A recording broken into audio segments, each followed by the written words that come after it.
नमस्कार दोस्तों, आप सभी का द एजुकेशन कैटलिस्ट में स्वागत है। उम्मीद है कि आप लोगों की पढ़ाई बढ़िया चल रही होगी और उसमें कोई व्यवधान नहीं आ रहा होगा। और हम लोगों ने पिछली कक्षाओं में संज्ञा पढ़ ली थी, शब्दों के बारे में हम लोगों ने जान लिया था, वर्ण हम लोग पहले ही पढ़ चुके हैं, हिंदी का विकास भी हम लोग देख चुके हैं। तो आज हम लोग जिस चैप्टर की तरफ आगे बढ़ रहे हैं वो क्या है आपका सर्वनाम, जिसको हम लोग समझने की आज यहाँ पर कोशिश करेंगे। और आप लोगों को अगर समझ में नहीं आए तो कमेंट बॉक्स में ज़रूर बताइएगा, और मुझे उम्मीद है कि आप लोगों को समझ में आ जाएगा। अगर फिर भी नहीं आता तो ज़रूर बताइए। सर्वनाम के बारे में हम लोग जानते हैं आज। दोस्तों, सर्वनाम क्या होता है? सर्वनाम उन शब्दों को कहा जाता है जिन शब्दों का प्रयोग संज्ञा अर्थात किसी व्यक्ति, वस्तु, स्थान आदि के नाम पर किया जाता है, उनको क्या कहा जाता है? सर्वनाम कहा जाता है। तो सर्वनाम क्या होते हैं? सर्वनाम संज्ञा के रिप्लेसमेंट होते हैं। जहाँ पर संज्ञा का इस्तेमाल ना करके उसके रिप्लेसमेंट का प्रयोग कर लिया जाए, उससे क्या कहा जाता है? सर्वनाम कहा जाता है। ऐसे शब्द क्या कहलाएंगे? सर्वनामिक शब्द कहलाते हैं। आप ऐसा समझ लीजिए कि आप कोई पंक्ति है जहाँ पर आपको लगना है, पर आपने क्या किया है कि अपनी जगह किसी और को खड़ा कर दिया है।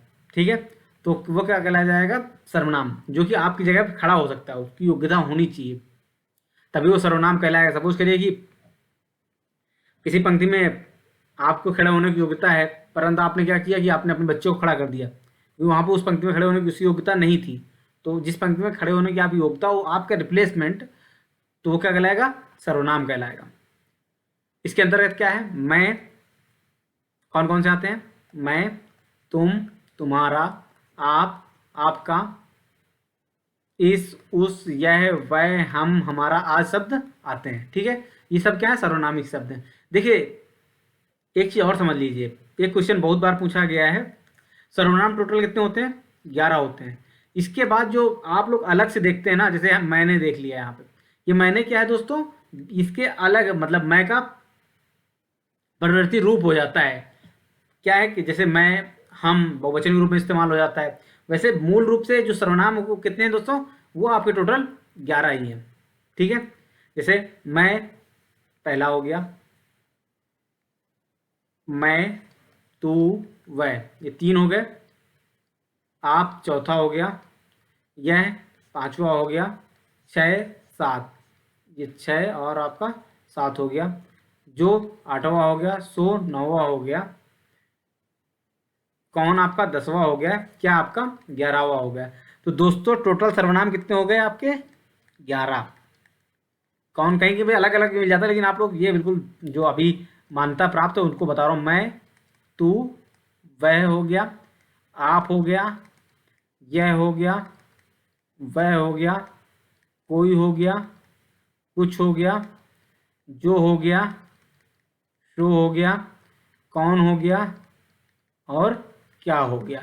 कब वगैरह नहीं आते सर्वनाम में। ठीक है, आते हैं, लेकिन सर्वनाम, इन जो सर्वनाम की 11 मुख्य हम लोग समझते हैं जिनको, उनमें नहीं आते। ठीक है, अब चलते हैं आगे, समझते हैं सर्वनाम के भेद। दोस्तों, सर्वनाम के भेद कितने होते हैं? सर्वनाम के संज्ञा के 5 भेद हम लोगों ने समझे थे पिछली क्लास में। यहाँ पर कितने हम समझेंगे? 6 भेद। सर्व संज्ञा के कितने समझे थे हमने? 5। ये याद रखने वाली बात है, संज्ञा के हमने कितने समझे थे? 5 भेद समझे थे। कौन कौन से समझे थे? उसमें हमने व्यक्तिवाचक संज्ञा जाना था, जातिवाचक संज्ञा जाना था, हमने उसमें द्रव्यवाचक संज्ञा हमने जाना था, समूहवाचक संज्ञा जाना था, और भाववाचक संज्ञा जाना था। ये टोटल हमने सर्वनाम के संज्ञा के 5 भेद जाने थे। लेकिन सर्वनाम के 6 भेद होते हैं: पुरुषवाचक सर्वनाम, निजवाचक सर्वनाम, निश्चयवाचक सर्वनाम, अनिश्चयवाचक सर्वनाम, संबंधवाचक सर्वनाम और प्रश्नवाचक सर्वनाम। आइए एक एक करके इनको समझते हैं। पुरुषवाचक सर्वनाम। पुरुषवाचक सर्वनाम क्या होता है? जिससे किसी व्यक्ति विशेष का बोध हो जाए। ठीक है, तो व्यक्ति विशेष में तात्पर्य क्या है कि किसी एक का जब बोध होता है तो वहां पर क्या हो जाता है? वो उत्तम पुरुष हो जाता है। जैसे वक्ता या लेखक अपने लिए उत्तम पुरुष का प्रयोग करते हैं। जैसे मैं लिखता हूं, यहाँ पर मैं क्या है? उत्तम पुरुष है, जो कि हो सकता है राम लिखता है, मतलब सपोज करिए मैं लिखता हूं, अपने लिए उसने किसका इस्तेमाल किया है? मैं का इस्तेमाल किया है। हम लिखते हैं, इन वाक्यों में मैं और हम शब्द उत्तम पुरुष सर्वनाम है। हम किसके लिए इस्तेमाल करते हैं? अपने लिए। ठीक है, तो जब किसी सर्वनाम का प्रयोग अपने लिए हो, जो भी वक्ता हो, जो भी लेखक हो, वो अपने लिए करे। जो भी बोलने वाला है वो अपने लिए इन शब्दों का प्रयोग करता है। सपोज करिए अब मैं बोलूंगा तो मैं ये तो नहीं बोलूंगा ना कि मैं बोल रहा हूँ, मैं बोलूंगा, पंकज बोलूंगा, ये शब्द, क्योंकि यहाँ पर क्या है, हम पंकज का इस्तेमाल ना करके किसका इस्तेमाल कर रहे हैं, मैं का। तो ये मैं क्या है आपका, मैं अपने नाम की जगह पे लेके आ रहा हूँ। मैंने पहले ही बताया, जिन शब्दों का प्रयोग संज्ञा के स्थान पे किया जाता है वो क्या कहलाते हैं, सर्वनाम कहलाते हैं।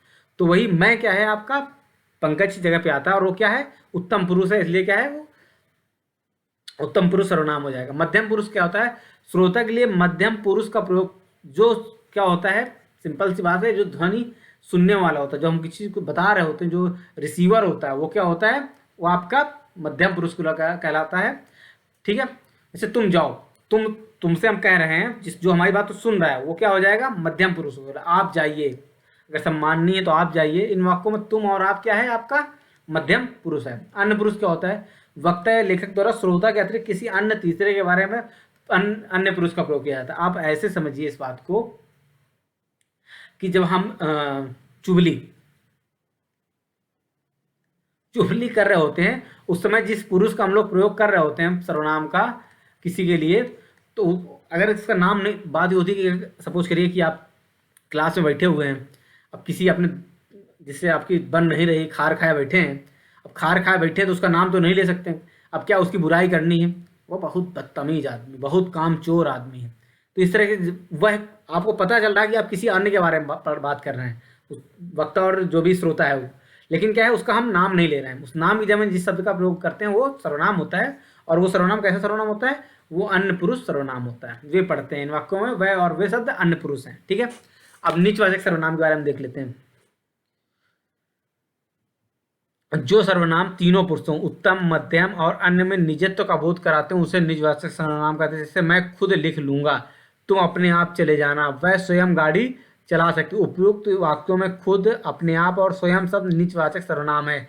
निजवाचक आप का प्रयोग किसी संज्ञा सर्वनाम की अवधारणा निश्चय के लिए होता है। मैं आप वहीं से आया हूँ, मैं आप मतलब स्वयं से, आप वहीं से आया हूँ। ठीक है, तो आपको समझ में आया, मुझे नहीं लगता कि समझ में आया होगा, परिभाषा पढ़ेगा केवल। होता है क्या कि जब किसी सर्वनाम का प्रयोग किसी चीज से क्या है, ये दिखाने के लिए बोध हो कि हाँ मैं वहां पे एट प्रेजेंट, मतलब आप उपस्थिति दर्ज कराने के लिए, मतलब जुड़ाव महसूस कराने के लिए किसी से साथ, तो जिन सर्वनाम शब्दों का प्रयोग कराया जाता है वो क्या कहलाते हैं, निजवाचक सर्वनाम का। जैसे मैं आप वहीं से आया हूँ, इससे क्या पता चल रहा है कि आप एटलीस्ट वहां पर प्रेजेंट तो थे, मतलब आप क्या है किसी निजत्व का बोध करा रहे हैं। अगला देखते हैं निश्चयवाचक सर्वनाम। तो निश्चयवाचक सर्वनाम क्या होता है, निश्चयवाचक सर्वनाम का जो सर्वनाम निकट या दूर की किसी वस्तु की ओर संकेत करे उसे निश्चयवाचक सर्वनाम कहते हैं। जैसे यह लड़की है, वह पुस्तक है, ये हिरन है, वे बाहर गए। इन वाक्यों में यह है, वह है, ये और वे सब निश्चयवाचक सर्वनाम है। हेमंत मेरा भाई है, वह मुंबई में रहता है, पुरुषवाचक सर्वनाम है। यह मेरी किताब, वह तुम्हारी है, निश्चयवाचक सर्वनाम। अब देखिए यहाँ पर एक एग्जाम्पल दे दिया, बहुत अच्छी बात यह है कि आपको समझने में थोड़ी सी क्या मिल जाएगी, मदद मिल जाएगी। जैसे हेमंत मेरा भाई है, वह मुंबई में रहता है, यहाँ पे क्या है, पुरुषवाचक सर्वनाम है। क्यों, क्योंकि वो क्या है किसी व्यक्ति विशेष की तरफ क्या है मतलब आपको इंडिकेट कर रहा है। लेकिन यह मेरी किताब है, वह तुम्हारी है, यहाँ पर किसके लिए है, मतलब कोई चीज आपके एट प्रेजेंट आपको सामने दिख रही है या आप उससे जुड़ाव महसूस कर रहे हैं, उसके साथ क्या है आप निश्चय करने के लिए जिस शब्द यहाँ पर यह है वह है का इस्तेमाल कर रहे हैं, तो यहाँ पर क्या हो जाएगा, वो निश्चयवाचक सर्वनाम हो जाएगा। ठीक है, आपको शायद समझ में आ रहा होगा। फिर से एक बार परिभाषा हम लोग देख लेते हैं दोस्तों। जो सर्वनाम निकट या दूर किसी वस्तु की ओर संकेत करे उसे निश्चयवाचक सर्वनाम कहते हैं। मतलब क्या है कि जो जिसके बारे में आप निश्चित हैं, ये मेरी किताब है, आप इसके बारे में क्या कह सकते हैं, ये मेरी किताब है, आपको कोई डाउट नहीं है। अगर कोई डाउट बना रहेगा तो वहां पर जो अगला सर्वनाम नीचे लिखा हुआ है वो क्या हो जाएगा, वहां पर क्या हो जाएगा, अनिश्चयवाचक सर्वनाम हो जाएगा। और जहां पर आप किसी चीज को निश्चित रूप से कह सकते हैं वहां पे क्या हो जाएगा, निश्चयवाचक सर्वनाम हो जाएगा। अनिश्चयवाचक सर्वनाम परिभाषा यहाँ से डिलीट है, कोई बात नहीं। बाहर कोई है, मुझे कुछ नहीं मिला, जैसे एग्जाम्पल शायद नहीं लिखा गया यहाँ पे, हाँ बाहर कोई है। अब कोई है उससे क्या तात्पर्य है? कोई आप निश्चित नहीं कर पा रहे हैं कौन है। मुझे कुछ नहीं मिला, आपको कुछ नहीं मिला, इसमें क्या है कि आप कुछ कुछ निश्चित नहीं कर सकते। इन वाक्यों में कोई और कुछ अनिश्चयवाचक सर्वनाम है, ठीक है। तो ऐसे शब्द जिनका प्रयोग ऐसे संज्ञा के स्थान पर किया जाता है जो कि मतलब अनिश्चित है, तो वहां पर क्या हो जाता है, अनिश्चयवाचक सर्वनाम हो जाता है। जैसे बाहर कोई है, जब किसी मुझे जिसके बारे में हम किसी चीज का शोर शॉर्ट जो वर्ड इस्तेमाल होता है नहीं कर सकते, वहां पे क्या होता है, अनिश्चयवाचक सर्वनाम होता है। अगला देखते हैं संबंधवाचक सर्वनाम। जो सर्वनाम किसी दूसरी संज्ञा सर्वनाम से संबंध दिखाने के लिए प्रयुक्त हो उसे क्या कहते हैं, संबंधवाचक सर्वनाम। तो प्रयुक्त हो तो वहां पर संबंधवाचक सर्वनाम होता है। संबंधवाचक सर्वनाम का प्रयोग वाक्य में दो शब्दों को जोड़ने के लिए भी किया जाता है, उसे संबंधवाचक सर्वनाम कहते हैं। जैसे जो, वो, सो आदि क्या है, संबंधवाचक सर्वनाम के क्या है, एग्जाम्पल हैं। जो करेगा सो भरेगा, यहाँ पर क्या है, दो सेंटेंस को क्या हुआ आपस में जोड़ने का काम कर रहा है। जैसे वैसे, जिसकी उसकी, जितना उतना आदि क्या है आपके, ये आपके संबंधवाचक सर्वनाम है। क्या है आपके, किसी चीज के साथ संबंध स्थापित करने का काम कर रहे हैं। जैसा देखिए सर्वनाम के भेद में बहुत ज्यादा कठिनाई नहीं होगी, जो जैसा नाम है वैसा इनका काम भी है। संबंधवाचक सर्वनाम है, ये क्या करेगा, दोनों के बीच में आपका संबंध स्थापित करने का काम करेगा। क्या है, मीडिएटर समझिए आपका, ठीक है। आपका वो खास दोस्त है जो आपके बीच में मीडिएटिंग कर रहा है, ठीक है। प्रश्नवाचक सर्वनाम। प्रश्नवाचक सर्वनाम क्या होता है, जिस सर्वनाम से किसी प्रश्न का बोध होता है उसे प्रश्नवाचक सर्वनाम का। जैसे तुम कौन हो, तुम्हें क्या चाहिए। इन वाक्यों में कौन और क्या शब्द प्रश्नवाचक सर्वनाम है। कौन शब्द का प्रयोग प्राणियों के लिए और क्या का प्रयोग जड़ पदार्थों के लिए होता है, ठीक है। प्रश्नवाचक सर्वनाम, जिस सर्वनाम से किसी प्रश्न का बोध हो उसे प्रश्नवाचक सर्वनाम का। जैसे तुम कौन हो, तुम्हें क्या चाहिए। इन वाक्यों में कौन और क्या शब्द प्रश्नवाचक सर्वनाम है। कौन शब्द का प्रयोग प्राणियों के लिए और क्या का प्रयोग जड़ पदार्थों के लिए होता है, ठीक है।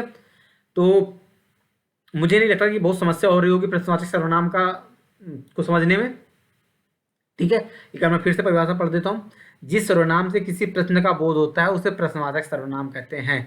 जैसे तुम कौन हो, यहाँ पर कौन आया है आपका, ये प्रश्नवाचक हो। तुम्हें क्या चाहिए, इन वाक्यों में कौन और क्या है आपका प्रश्नवाचक है।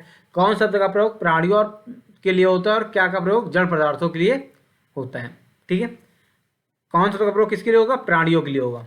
मतलब प्राणियों से तात्पर्य यहाँ पे क्या है, लिविंग थिंग्स के लिए है। और क्या का प्रयोग क्या होगा, जड़, मतलब नॉन लिविंग थिंग्स के लिए आपका क्या का प्रयोग होता है। तो मुझे उम्मीद है कि जितना इंपॉर्टेंट चीज़ थी सर्वनाम में वो आपको समझ में आ गया होगा।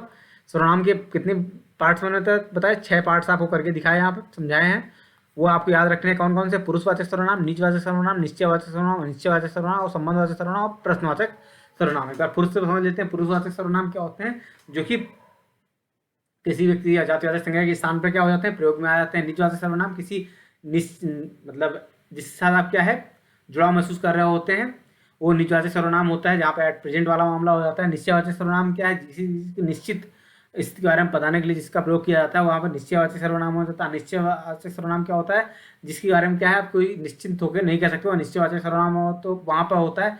संबंधवाचक सर्वनाम क्या हो, जब किसी चीज़ में क्या है मीडिएटर काम जो कर रहे होते हैं वो क्या होते हैं, संबंधवाचक सर्वनाम होते हैं। जैसे जो, सो। और प्रश्नवाचक सर्वनाम क्या होते हैं, जो कि आपके प्रश्न के का बोध कराते हैं। और जैसा अभी पीछे हम लोगों ने समझा है क्या, जैसे कौन और क्या, कौन किसका प्रयोग, कौन का प्रयोग किया जाता है जड़ वस्तुओं के लिए, सही बोल रहा हूँ मैं, नहीं, कौन का प्रयोग किया जाता है सजीव और क्या का प्रयोग किया जाता है जड़ वस्तुओं के लिए। तो उम्मीद है दोस्तों आप लोगों को ये वीडियो समझ में आ गया होगा, वीडियो में जो भी समझाया गया है। अगर आपको ये वीडियो पसंद आया हो तो आप वीडियो को लाइक कर सकते हैं, अपने दोस्तों के साथ शेयर कर सकते हैं और सब्सक्राइब कर सकते हैं।